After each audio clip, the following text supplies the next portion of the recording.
Hai semuanya, bertemu lagi bareng Mihu di sini. Oh iya, kali ini Mihu akan membawakan alur cerita Donghua yang berjudul Wudong Qiankun. Mihu mengingatkan sekali lagi ya bahwa konten ini full spoiler. Tanpa lama-lama lagi, yuk langsung aja kita masuk ke isi ceritanya. Melanjutkan dari kisah sebelumnya. Di ujung utara wilayah iblis terhampar dataran kuno yang terpencil. Angin sedingin es setajam pedang tak henti-hentinya menerjang mengukir luka dalam di tanah. Binatang iblis di sini lebih dekat pada sifat binatang yang murni. Kecerdasan mereka terbatas, tetapi garis keturunan kuno yang kuat mereka pertahankan bahkan setelah berganti kulit, membuat mereka memiliki kekuatan mengerikan. Pada saat ini langit berkerut dan celah hitam raksasa sepanjang 10.000 kaki terbuka. Gelombang energi tak terlukiskan menyapu keluar dari celah, menyebar dalam riak yang sangat cepat sebelum berubah menjadi pilar-pilar cahaya yang menembus awan. Energi di seluruh wilayah iblis sontak kacau, menarik perhatian para individu perkasa di sekitarnya. Kejadian tak biasa ini menandakan sesuatu yang besar akan terjadi di dataran terpencil ini. Scene berganti di wilayah naga, karena mereka adalah salah satu dari 4 suku penguasa dan mereka terletak di utara daerah iblis. Suku naga dengan cepat mendeteksi aktivitas tidak biasa yang telah terjadi. Banyak suara angin yang menderu tiba-tiba muncul di langit di atas suku naga. Segera setelah itu banyak orang tiba-tiba muncul di langit. Orang pertama yang muncul adalah pemimpin suku dari suku naga yaitu Yuan Qian. Saat ini dia melihat ke arah utara dengan ekspresi yang muram. Sementara itu, ada kejutan besar yang mengalir jauh di dalam matanya. Pemimpin suku, fluktuasi ini. Seorang tetua suku naga bertanya dengan ekspresi yang serius. Aku ingin tahu ahli tingkat atas mana yang lahir. Yuan Qian menggelengkan kepalanya dan berkata, sepertinya seseorang tidak dilahirkan ke dunia ini. Dari riak-riak itu, aku bisa mendeteksi tanda-tanda bahwa ruang di sana sudah kacau balau. Oleh karena itu sepertinya ruang di sana telah hancur. Menghancurkan ruang, tetua suku naga lainnya sedikit bingung. Yuan Qian menyipitkan matanya. Sesaat kemudian kilatan melintas di matanya. Selama zaman kuno, ketika para ahli tingkat atas yang kuat akan mati, yang paling cakap akan menciptakan dunia dan mati di dalamnya. Aku mencoba untuk menyelidiki riak energi itu sebelumnya, namun indraku tertelan saat melakukan kontak dengan mereka. Hahaha, sejak zaman kuno, satu-satunya yang memiliki kekuatan menakutkan seperti itu bahkan setelah kematian, kemungkinan adalah Master Melahap. Master Melahap? Tetua suku naga di sekitarnya mengeluarkan seruan setelah mendengar kata-kata itu. Tempat itu akan menjadi sangat hidup. Mempertimbangkan reputasi dari Master Melahap, kemungkinan besar para ahli tingkat atas yang tak terhitung jumlahnya akan berkerumun. Pada saat itu pertarungan sengit pasti akan terjadi, ucap seorang tetua dari suku naga. Master Melahap adalah sosok legendaris yang kuat, yang bahkan mampu mengalahkan leluhur Kaisar Naga Sage 6 jari kami. Aku bisa merasakan perlawanan yang datang dari dunia di mana dia meninggal, namun tidak secara khusus menargetkanku. Sebaliknya, aku percaya bahwa itu menargetkan setiap ahli tingkat atas yang telah mencapai tahap reinkarnasi. Yuan Qian berbicara dengan senyum tipis. Apa maksudmu? Seorang tetua bertanya dengan cara yang tercengang. Sepertinya Master Melahap tidak ingin warisannya diperoleh oleh seseorang yang telah melangkah ke tahap reinkarnasi. Ini karena mereka yang telah maju ke tahap reinkarnasi biasanya memiliki metode pelatihan mereka sendiri dan hampir tidak mungkin bagi mereka untuk berubah. Dan itu akan lebih berbahaya jika mereka mendapatkan warisannya. Yuan Qian tertawa dan menjelaskan, tidak semua orang cocok untuk mendapatkan warisannya. Master Melahap kemungkinan besar ingin meninggalkan warisannya kepada orang yang paling cocok. Para tetua mengangguk. Dengan keributan yang begitu besar, apa yang harus dilakukan suku naga kita? Pasti kita harus terlibat. Namun penjara penekan iblis berada di bawah suku naga kami, dan aku tidak bisa pergi. Karena itu, biarkan Liu Qing memimpin kelompok untuk menyelidiki masalah ini. Kebetulan dia baru saja meninggalkan pengasingannya. Meskipun dia belum melangkah ke tahap reinkarnasi, dia secara samar-samar telah menyentuh reinkarnasi. Oleh karena itu, jika dia berhasil mendapatkan warisan dari Master Melahap, mungkin dia bisa membuat terobosan. Yuan Qian tersenyum dan berkata, Liu Qing, maniak pelatihan itu benar-benar keluar dari pengasingannya. Para tetua terkejut ketika mereka mendengar kata-kata itu. Ya, untuk kelompok Yangsan, dia adalah idola yang hanya berperingkat di bawah Kingxi. Oh, itu benar. Aku hampir lupa. Penatua hukuman kita yang baru memiliki simbol leluhur melahap. Kemungkinan dia akan menjadi orang pertama yang mendeteksi insiden ini. Mengingat karakternya, dia pasti tidak akan melewatkan ini. Ucap Yuan Qian tertawa. Penatua Lindong ya? Hahaha, ini akan menarik. Liu Qing juga telah menerima beberapa petunjuk dari Tuan Kingxi saat itu. Aku bertanya-tanya seberapa hidup jika kedua orang itu yang sama-sama mempraktikkan keterampilan naga terwujud surga hijau bertemu. Para tetua di sekitarnya langsung tertawa. Sepertinya mereka sangat tertarik untuk menyaksikan pertemuan seperti itu. Yuan Qian mengangguk. Setelah itu dia mengarahkan perhatiannya ke arah utara yang jauh. Sementara kelompok Yuan Qian sedang mengobrol di langit, Master Kegelapan yang duduk di singgasana hitam jauh di dalam penjara penekan iblis di bawah suku naga, tiba-tiba membuka matanya yang tertutup rapat. Dia mengangkat kepalanya. Penglihatannya seolah menembus tanah saat dia menatap tempat kosong tertentu di langit. Sementara itu ada ekspresi melankolis di matanya. Jelas dia juga mendeteksi fluktuasi yang familiar. Mimpimu kami akan membantumu menyelesaikan apa yang kau mulai. Dunia ini pasti tidak akan jatuh ke tangan Nimo. Akhirnya dia perlahan menutup matanya lagi. Setelah itu, suara tenang bergema di penjara penekan iblis yang tenang ini. Jelas bahwa suku naga bukanlah satu-satunya faksi yang mendeteksi riak yang dipancarkan dari bagian paling utara wilayah iblis.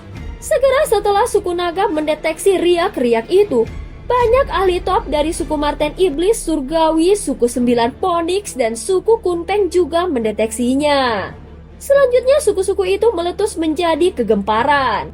Karena Yuan Qian mampu menyimpulkan asal ahli yang meninggal di ruang yang hancur itu, secara alami ada beberapa individu berpengalaman di 3 suku penguasa lainnya yang bisa melakukannya. Oleh karena itu mereka dengan cepat menyimpulkan bahwa itu terkait dengan Master Melahap. Ketika wilayah iblis mulai gempar, jauh di kedalamannya terhampar pegunungan yang kelam. Awan hitam pekat menyelimuti puncaknya diisi riak-riak gelap yang menyeramkan. Di salah satu puncak, kabut hitam tiba-tiba berkumpul membentuk bayangan misterius dan sosok itu diselimuti kabut. Menatap tajam ke arah utara dengan mata tanpa ekspresi. Hahaha, apakah di sana Master Melahap meninggal? Orang yang penuh kebencian itu benar-benar menolak untuk membiarkan seseorang berdamai bahkan setelah kematiannya. Sosok hitam itu melihat ke arah utara sebelum suaranya yang serak perlahan terdengar. Raja Hantu Jurang, sepertinya berbagai faksi telah mengirim banyak individu kuat ke daerah paling utara. Apa yang harus kita lakukan? Ucap seseorang di belakangnya. Tidak mungkin kita melewatkan acara besar seperti itu.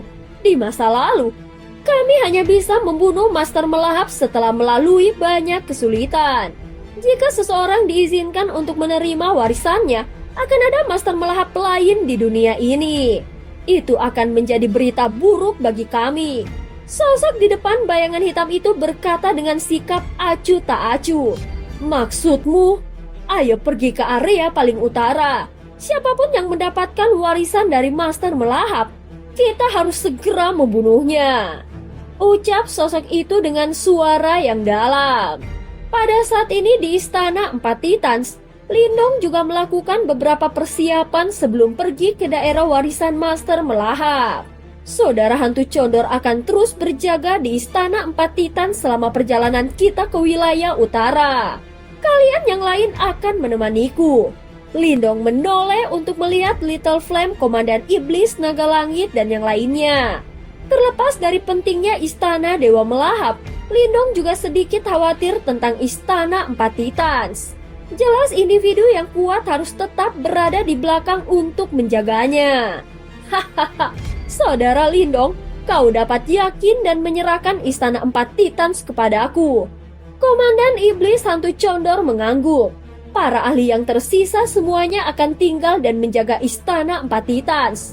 Pertahankan kewaspadaan tertinggi saat kita pergi. Jangan sampai ada kesalahan. Lindong tidak berencana membawa sejumlah besar pasukan bersamanya dalam perjalanan ke wilayah utara ini.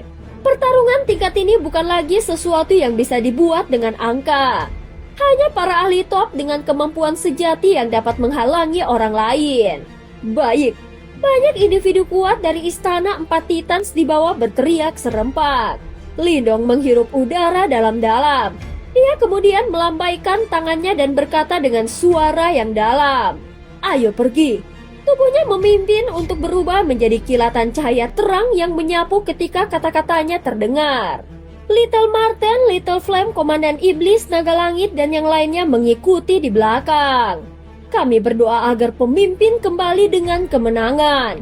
Semua anggota Istana Empat Titans di bawah menangkupkan tangan mereka dan berteriak bersama. 7 sinar cahaya melesat melintasi langit saat mereka berteriak. Segera setelah itu cahaya menghilang ke langit utara. Wilayah iblis sangat luas. Oleh karena itu meskipun kelompok Lindong mengandalkan kekuatan mereka yang kuat untuk melakukan perjalanan siang dan malam, itu 7 hari kemudian sebelum mereka mendekati ujung utara daerah iblis. Selama perjalanan ini Lindong akhirnya menyaksikan betapa menakutkan godaan penampilan Istana Dewa Melahap kali ini. Setiap hari, dia melihat banyak kelompok besar orang dan kebanyakan dari mereka memiliki kekuatan yang cukup besar. Pada saat ini kelompok Lindong akhirnya mencapai ujung utara pada hari ke-9. Namun pemandangan di depan mereka menyebabkan ekspresi ketujuh orang itu sedikit kosong ketika mereka tiba. Bagian paling utara dari wilayah iblis awalnya adalah tempat yang sangat sepi. Namun dataran tandus dipenuhi dengan massa hitam yang berputar-putar yang membentang tanpa henti. Ini sungguh luar biasa. Komandan Iblis Naga Langit membuka bibirnya dan tanpa sadar tertawa pahit. Iya, kita harus menunggu sedikit lebih lama di tempat ini. Dan jangan gegabah. Semua orang ini adalah ahli sejati. Ucap Lindong mengangguk. Dia baru saja berbicara ketika ekspresinya berubah saat matanya melihat ke arah langit selatan, di mana sinar cahaya 9 warna tiba-tiba menyapu langit dari selatan. Seekor burung raksasa 9 warna berukuran 10.000 kaki mengepakkan sayapnya yang besar dalam cahaya saat dia merobek ruang dan tiba. Itu suku 9 Phoenix. Little Marten melirik burung raksasa 9 warna dan berkata dengan suara yang samar. Mata Lindong menyipit setelah mendengar ini. Dia tidak memiliki kesan yang baik tentang suku 9 Phoenix karena serangan Gunung Mang di Istana Empat Titans. Di samping, ekspresi duo Zhou Ying menjadi gelap saat mereka mengerutkan keningnya. Burung raksasa 9 warna dengan cepat muncul di atas dataran tandus. Akhirnya 9 cahaya berwarna memudar di depan banyak mata hormat dan ketakutan. Itu akhirnya berubah menjadi 8 sosok yang berdiri di udara. Pemimpin 8 adalah seorang pria berjubah indah. Pria itu tampak tampan dan memiliki kulit putih sementara rambutnya benar-benar putih. Namun dari riak menakutkan yang terpancar dari dalam tubuhnya, dia jelas merupakan monster kuno yang tampak muda di permukaan. Sangat kuat. Lindong menatap pria berambut putih saat matanya mengeras. Riak dari tubuh yang terakhir menyebabkan dia menjadi sedikit takut. Itu sepertinya tidak lebih lemah dari tetua pertama Zuli dari suku Marten. Itu adalah tetua pertama dari suku 9 Phoenix, Moody. Di samping Zhou Yi tiba-tiba berkata, namun suaranya mengandung kebencian yang kuat. Lindong melirik duo Zhou Yi dan terkejut dengan pemahaman yang tiba-tiba. Tampaknya inilah orang yang telah memaksa mereka keluar dari wilayah pasir barat dan membuat mereka melarikan diri seperti tunawisma. Mata Lindong melayang di atas Moody sebelum berhenti. Ini karena dia telah melihat wajah yang dikenalnya. Itu adalah Raja Misterius Luotong dari Gunung Mang. Dia juga anggota suku 9 Phoenix dan sepertinya dia ikut kali ini. Sepertinya musuh sering berpapasan. Lindong menatap Luotong dan tersenyum tipis. Sementara Lindong menatap Luotong yang terakhir juga tampaknya telah mendeteksi sesuatu. Tatapannya bergeser dan menemukan Lindong. Setelah itu, ekspresi Luotong menegang dan ekspresi dingin melintas di wajahnya. Selanjutnya dia melangkah maju dan dengan lembut mengatakan sesuatu kepada tetua pertama Moody dari suku 9 Phoenix. Penatua pertama Moody dari suku 9 Phoenix mengalihkan pandangannya sementara Luotong berbicara. Akhirnya berhenti di gunung tempat kelompok Lindong berada. Hahaha. Kau adalah penatua hukum baru dari suku naga. Mata Moody dipenuhi dengan ejekan saat dia menatap Lindong sementara suaranya yang acuh tak acuh bergemuruh melintasi langit. Menarik perhatian para ahli yang tak terhitung jumlahnya. Lindong tahu bahwa dia tidak bisa bersembunyi setelah melihat situasinya. Oleh karena itu dia tersenyum dan menjawab, "Aku memang orangnya. Apakah tetua pertama Moody punya petunjuk untukku?" Ucap Lindong. Suku naga selalu melakukan hal-hal sesuai aturan. Namun untuk menyerahkan posisi penatua hukuman kepada manusia biasa, tampaknya Yuan Qian menjadi agak kacau kali ini. Sungguh lelucon, Moody berkata dengan suara yang samar. Kupikir tetua pertama Moody tidak berhak mengomentari masalah suku naga, bukan? Lindong menyeringai. Sungguh sombong. Kau pikir kau siapa? Beraninya kau berbicara dengan tetua pertama dengan cara seperti itu? Luotong berteriak dengan suara keras dan marah. Hahaha. Apakah penatua hukuman dari suku nagaku seseorang yang bisa diteriaki sampah seperti Luotong? Apakah kau benar-benar berpikir bahwa suku 9 Phoenixmu dapat melangkahi kepala suku nagaku? Mata yang tak terhitung jumlahnya bergeser saat raungan naga terdengar. Setelah itu, mereka melihat sesosok cahaya berkedip di kejauhan.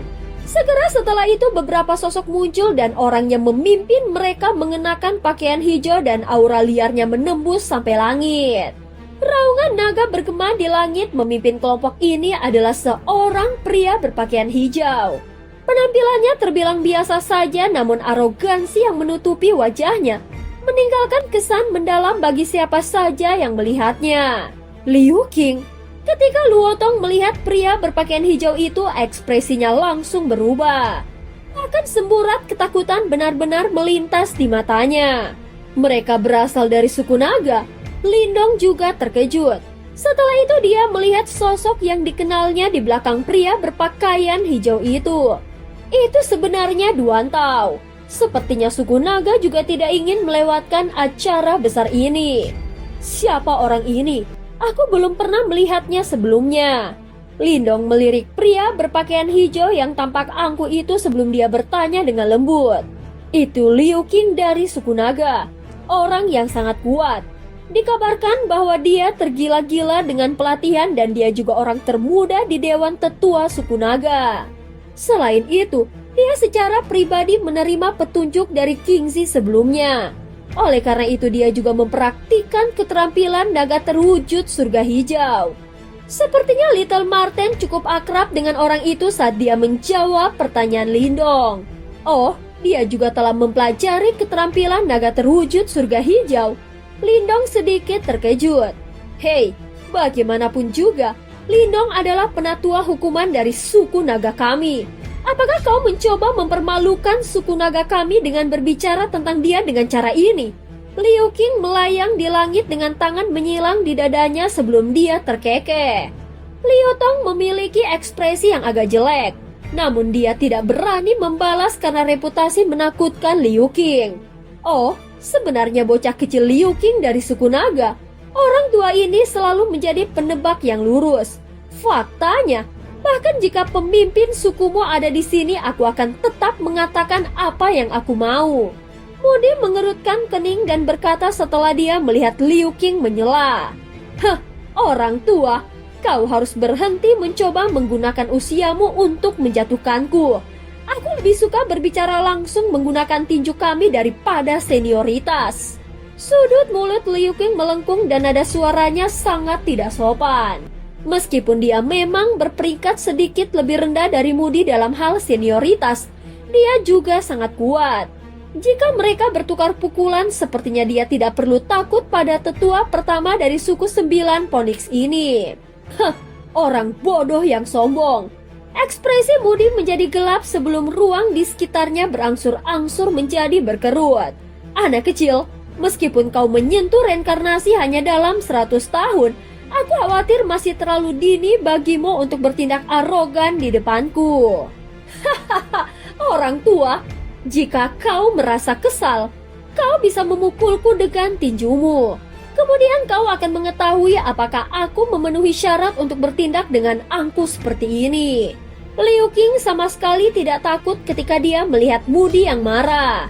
Sebaliknya, sepertinya dia sangat ingin bertarung saat tawanya bergema di seluruh tempat.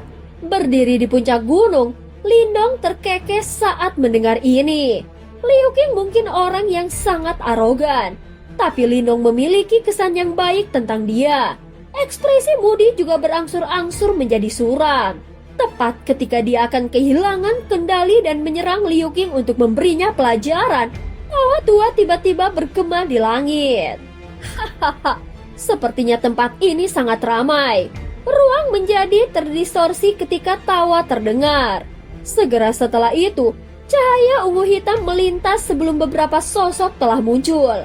Riak besar dan kuat menyebar ketika mereka melakukannya, menyebabkan banyak orang mengalihkan pandangan mereka yang tercengang.